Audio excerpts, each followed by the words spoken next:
Welcome to Wrinkles Society of Hope. This is our new segment, Wrinkles Word of Wisdom. We have some of our sisters of Wrinkles to return to share motivational stories about an update of where they've come from, some of the wrinkles that they continue to press through, and the exciting new things that they are doing. So I hope that you sit back and listen as our sisters of Wrinkles return for our new segment, Wrinkles Word of Wisdom. And guess what? We continue to interview women for Wrinkles Society of Hope. So I would love to do an interview with you. But in the meantime, don't forget, hit subscribe and share this channel. Hit that notification bell so that you can hear about the exciting new interviews that are coming your way. And I hope that you all continue to follow Wrinkles Society of Hope. Thank you.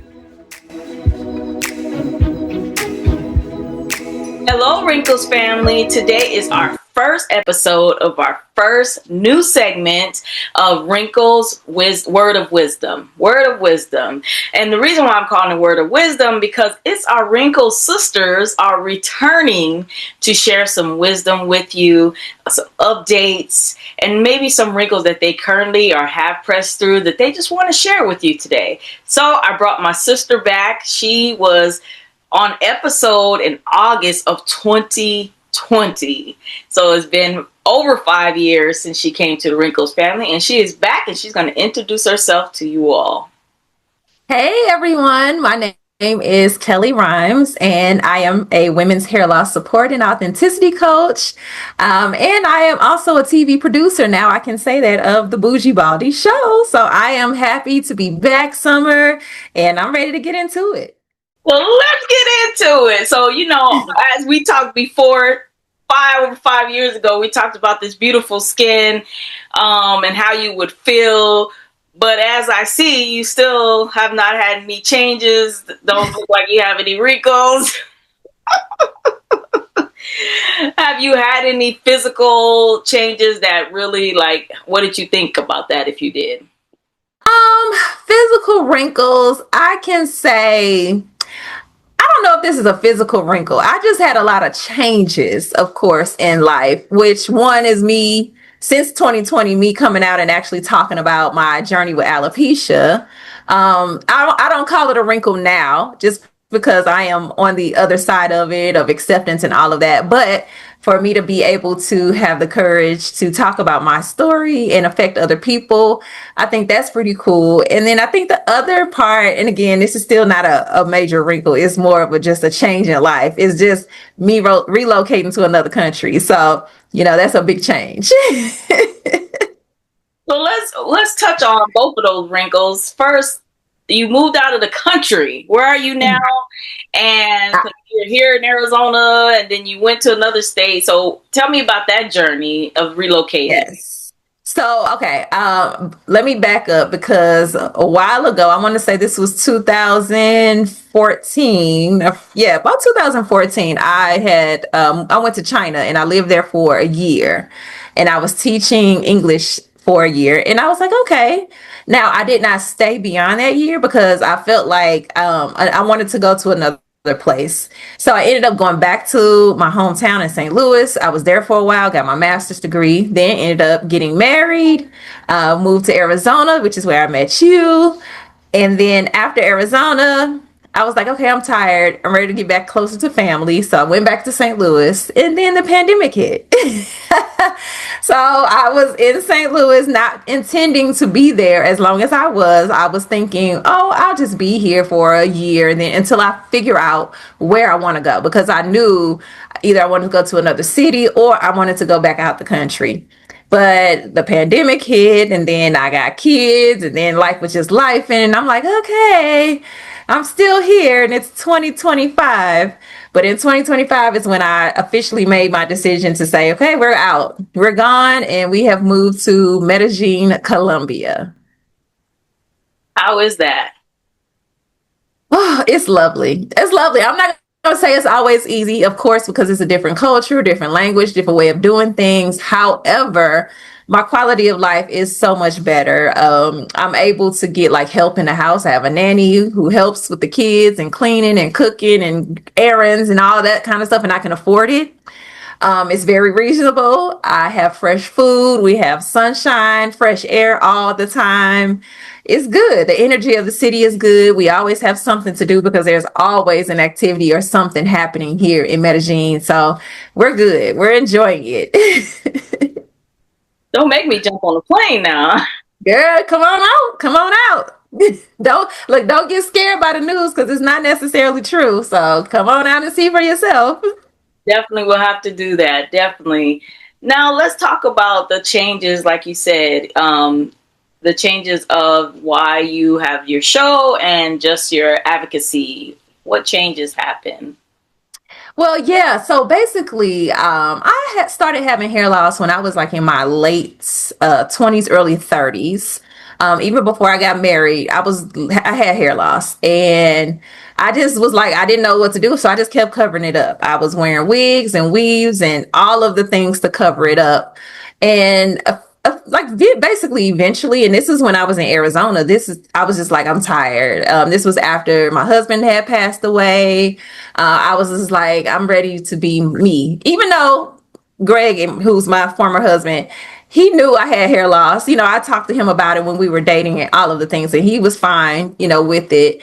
And it was just like, I was just tired of hiding and covering it up and trying to figure out what I looked like every single time I walked out the house. So it was like a lot of denial in the beginning, a lot of frustration, a lot of insecurity. A lot of that was happening because of my hair loss. But when I finally made the decision to say, you know what, I'm done. I'm tired. I want to be me. Of course, in Arizona, it was hot. So wearing those wigs and doing all of those things, I was like, I'm tired of this. I'm hot. I just want to like jump in the swimming pool, jump in the ocean, be good, and not worry about my hair every time I walk out the door. What am I going to do? What wig am I going to wear? Any of that, right? So that's when I went ahead. I cut it off officially, and I had to do some work on myself, some mindset work. And, I finally got to the other side of like, okay, this is what I want to do. And I also got what we call micropigmentation. So basically, if no one knows what that is, it's pretty much like a tattoo, but it's like it gives the illusion of hair follicles. So like all of these, the hairline and like all of this darkness on my head is micropigmentation because I had my whole entire head done. Because that was the way for me to feel comfortable and confident just walking out the door as a bald woman. I was like, well, at least I want an illusion of, like I just have a low bald fade instead of me just having a slick bald head, which there are many women out there who rock this slick bald head and they look good and fine. And I'm not saying I don't. I just wanted this, for myself. And this is just what helped me get to the other side of embracing and accepting, hey, this is what I'm going to look like. And I love it. And I haven't turned back ever since. So from that, eventually, again, years later, this is not something that happened immediately. I started sharing my story online because I felt like it was good for me to actually like help other women through my story. And it also just dropped in my spirit that I needed to start talking about it. And it was something that it had dropped in my spirit several times. And I was just like, nope, I'm not doing that. I'm not telling my story. I'm not telling my business to, all these strangers on social media and all of the things. But it kept coming back like, you need to talk. You need to start talking about this. So I finally just said, okay, surrendered and just was like, all right, I'm going to do it. I don't know how I'm going to do it. I don't know what this looks like. But I got on YouTube and I got on social media and just started talking and sharing information. And it has just evolved from there as far as advocacy, where I have a podcast where I interview people who have hair loss, or women really who have hair loss themselves and who want to share their stories. Women who have created businesses based off of hair loss and their journey, and they are now providing products and services to support other people. And I'm now working on season 2 of that podcast where I'm interviewing more businesses that have like just businesses in general that maybe do hair restoration or non-surgical hair restoration, hair transplants, like just different types of businesses that help people with hair loss so that people know and are educated about some of the options out here. So that has happened as well. And then from there, now we have the Bougie Body TV show, which just premiered this month. So it is now out on the Zondra TV Network. And I'm getting some good feedback. So I'm happy about that. And I'm excited to see what happens next. Oh man, I am so excited about it. And to see what's happened next. I'm ready for episode 2, so I cannot wait. You educate so much in just episode 1. I was just mouth open on things that I had no idea about. No idea. What feedback are you getting from other people? Well, so far from the show, because like I said, it just kind of came out, but people are saying they are enjoying it. You know that it is helpful to them. I've gotten more feedback just because of the podcast and social media part because I've been doing that longer. So feedback from that is more like, women who have actually decided to cut their hair off just based off of me sharing information and, stories and my podcast and all of the things I do. So them just encouraging them and inspiring them to cut it off. Now, again, let me stop and say this. I don't promote every woman to be bald. I do not. So don't get that twisted. I promote that you do whatever it is you want to do for you to be confident if you are experiencing hair loss. And I help and assist you with what you need to do if you are experiencing. Because sometimes when your hair is coming out, you don't really know what to do. You just think, okay, well, let me try to fix it myself. Then you might think about going to a dermatologist, but women don't understand you have to go to a certain type of dermatologist that specializes in hair loss. Not every dermatologist does that. They know about the skin, they got maybe a little bit of education, but you have to find one that focuses on hair loss so that you can really get some real information and potentially real results. So yeah, I just try to help as many people as possible, but I've gotten messages on social media about how I've inspired people and, just different things like that. So I'm hoping the show just takes it to another level. Right. I hope so too. And like I said to you earlier when we were just talking, when you did shave your hair off and then you were pictures and stuff like that, I didn't think nothing of it because I was like, she diva, she can do it. I never even asked. I didn't even ask. And it's crazy that sometimes when you see other people, you just automatically make assumptions, I said my words were, oh, she got a beautiful head and she's beautiful. So she can do that. She can rock that, And it's crazy that, for your education and what you're putting out there, that you don't know the reason sometimes. People don't think about those things. So and many people don't even know anything about alopecia anyway. They just think, oh, if they see a bald woman, she may have cancer or she's sick, or sometimes they may think that she just chose to do it, but most of the time that's not the first thought. So just really educating people on alopecia, what that is. And I ain't gonna say a lot of women experience alopecia in some form or fashion because alopecia just means hair loss. So whether you're losing your hair because of stress or hormones, menopause, that's still a form of alopecia. So I have to make sure people understand that. Oh, that's a really good point. And people don't understand that. And people do think they associate that with cancer automatically. When I went through my cancer, they're like, well, how much hair did you lose? Did you shave your head? People were asking me that question and I had hair loss, but it wasn't because of chemo.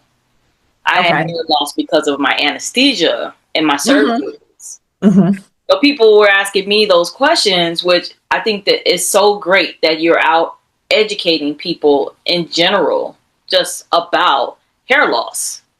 Yes. Because it affects, it affects so many women. We just don't really talk about it, but more and more women are now talking about it. And I think this is still one of those effects of the pandemic where everybody started talking more and more about more personal things. Since then, it seems like more and more people are now talking about alopecia and hair loss. And there are more people out here who are talking about solutions for hair loss, so it's just more information in general overall in the social media world right now. So that's really a good thing as well. So what advice would you give that woman who is struggling with hair loss and also struggling with trying to deal with it herself? Well, the first thing I would do is tell them to make sure they get a accurate diagnosis. So if they're having hair loss, you may need to see a internal doctor, because it could be, like I said earlier, just imbalance of hormones. It could be something that you need to fix internally with your nutrition. Your vitamins may be off, something like that. So see either a regular physical, like primary doctor, or go see a dermatologist, or you may need to see both, because you may have to get some labs ran. Or there's another person that we call a trichologist, and you can see that person. They focus on the science of the scalp and scalp care, so they can kind of look at your scalp too and help you with your hair loss and kind of diagnose you, but they don't prescribe medication. So that is the more holistic route. They're not allowed to prescribe any types of medications. So, you need to see someone who's a professional. That's step one. Step two, you need to get some support. So whether that's joining a support group, there are plenty of nonprofit organizations out here. So for example, if you have alopecia areata, there's NAF, who has plenty of support groups. I'm a part of the Scarring Alopecia Foundation, and because that's the kind of alopecia I have.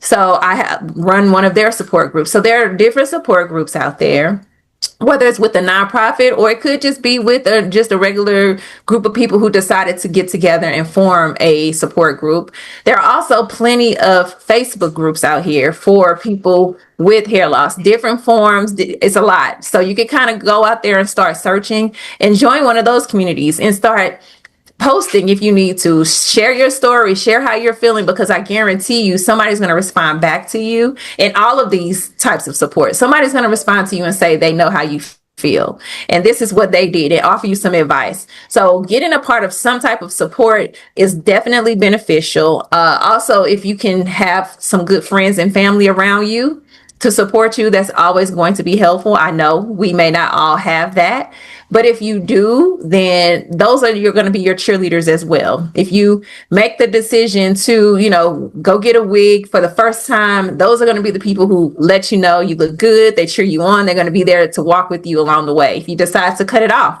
those are the same people who are going to be there to support you. So those would be the most important pieces of information or advice I would give. Well, you are now supporting and being an advocate. Tell me and tell the community what you're doing, how they can follow you, and links and everything. Yeah. Okay. Well, so again, I have the Bougie Baldy Show. That is on the Zondra TV Network. So if you guys want to check out the show, the first season is out. You can go to ZondraTV.com and check that out. It's under the lifestyle section of the menu. So definitely go watch that. We also have the podcast, the Bougie Baldy Podcast. So you can find that on all of your major podcast platforms, including YouTube. So we got Spotify, Apple, YouTube, and I forgot what other, maybe iHeartRadio. So you can definitely check out the podcast. And then my social media, if you're looking for me, I'm on all of the platforms under Miss Kellie Michele. So Miss MSKELLIE MICHELE, and you'll find me. So yeah, I'm always talking about something. I'm always on somebody's podcast doing something. I'm promoting something. So you guys just have to follow me on my social media. And if you also want to reach out to me because of your own hair loss and you need some advice, or you want to do any kind of a consultation, you can go to my website, and that's limitlessmindsetcoach.com. So I feel like I gave you a lot, but I know Summer's going to put it in the show notes.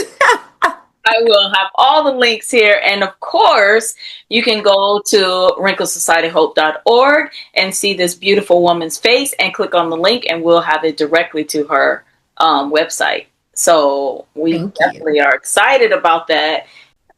So yes, please go and you can click on these links, but also let's follow her. You have to go to the show and watch. It's so informative, and you're so good at it, sis. You're so good. Thank you. You know what? I think it's just I was being prepared, because even before talking about the hair loss, I was talking about the midterm rental. So it's kind of like, it was a journey to prepare me to be able to really be like, okay, I'm comfortable getting on camera and talking and doing this and that. So yeah, now I got it. I'm ready.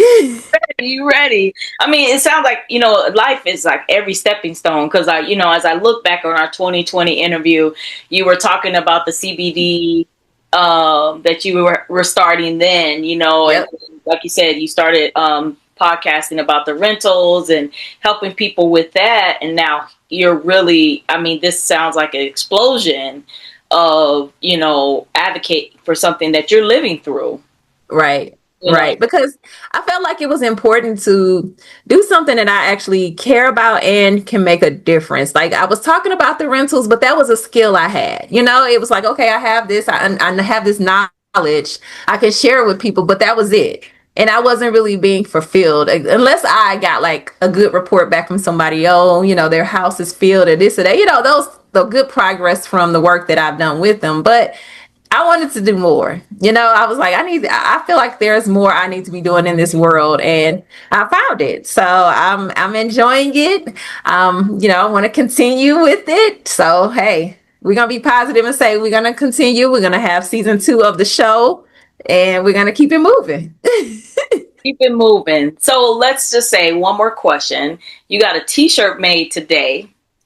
What would that t-shirt say?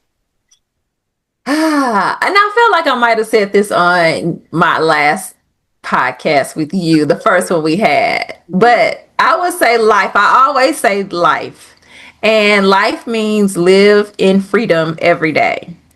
So whatever that means to you, like for me right now, it's just telling people and supporting people with hair loss. I mean, so that they can live life, because there are so many women out there who are not living life. They have just, kind of said, okay, I'm not going outside. I'm not participating in social events because they don't want people to see them a certain kind of way. They have these insecurities. They think they're unattractive. So they're in the house, hiding, and that's not who they used to be.